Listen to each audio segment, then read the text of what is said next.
Smoke is still rising in Syria following Israel's Sunday morning airstrike in Damascus. Fire crews worked to put out what was left of the fire brought on by Israel's third strike in the country this year.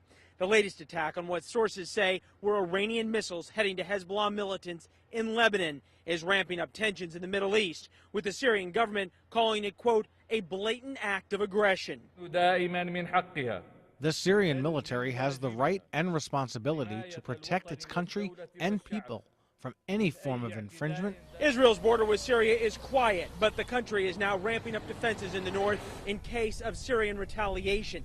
Despite the military presence, people familiar with the area say not much has changed. If we hadn't looked on the internet, we wouldn't really know about it. Obviously, we hear the tanks maneuvering, and that's kind of normal. All this as Syria's civil war rages on, and U.S. lawmakers debate whether to take action after accusations chemical weapons have been used in the conflict.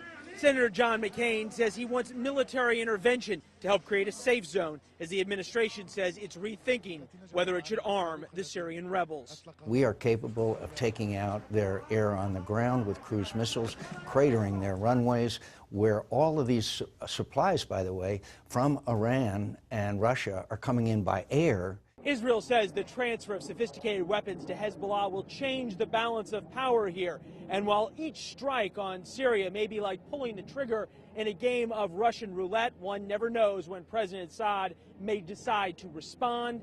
So far, Israel feels that's a calculated risk they are willing to take.